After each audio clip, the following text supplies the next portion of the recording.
Everyone, இன்னைக்கு ஒரு அழகான கட் ஒர்க் ப்ளவுஸ் பார்க்க போகிறோம். இந்த கட் ஒர்க் மாடல் நம்மக்கிட்ட அதிகமாக மூவ் ஆகிற டிசைனில் ஒரு டிசைன். பட் இந்த டிசைன் தான் நம்மக்கிட்ட நிறைய இஷ்யூஸ் வந்து நம்ம ஃபேஸ் பண்ணுறோம்.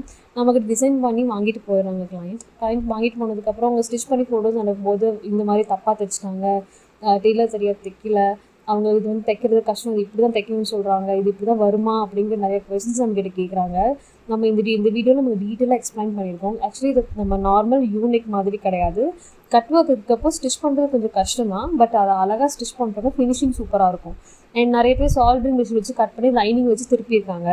அதில் என்ன ப்ராப்ளம் வருது அப்படின்னா கொஞ்சம் சைடு தூக்கி நிற்கிதுன்ற ப்ராப்ளம்ஸ் வருது. நிறைய கிளைண்ட்ஸ் நம்ம அதுவும் சொல்கிறாங்க.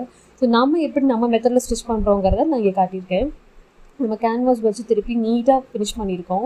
ஃப்ரண்ட் பேக் ஸ்லீவ்ஸ் எல்லாமே நம்ம கேன்வாஸ் வச்சு தான் டர்ன் பண்ணுறோம் இந்த மாடல் எஸ்பெஷலி. அப்போ தான் நீட் ஃபினிஷில் கொண்டு வர முடியுது. It take some time to stitch, but இது ஸ்டிச் பண்ணதுக்கப்புறம் ரொம்ப நீட்டாக இருக்கும் இந்த டிசைன். நிறையா பேர் இந்த ப்ளவுஸ் பார்த்து நம்மக்கிட்ட கேட்குறாங்க, எனக்கு வந்து டிசைன் ப்ளஸ் ஸ்டிச்சிங்கோட பண்ணி கொடுங்க, எனக்கு இந்த மாதிரி ஃபினிஷிங் யாரும் கொடுக்கறது இல்லைன்னு. ரொம்ப அழகாக இருக்கும் இந்த டிசைன், எஸ்பெஷலி நம்ம வேர் பண்ணுறப்போ. இந்த மாதிரி உங்களுக்கு யாருக்காவது ஸ்டிச்சிங்கில் இந்த மாதிரி கட் ஒர்க்கில் டவுட்ஸ் இருக்குன்றவங்க தாராளமாக நம்மளை ரீச் பண்ணலாம். We will guide you. And அது போக உங்களுக்கு டிசைன்ஸ் இந்த மாதிரி வேணும், ஸ்டிச்சிங்கோட வேணும், உங்களை கான்டாக்ட் பண்ணுங்கள். தேங்க்யூ.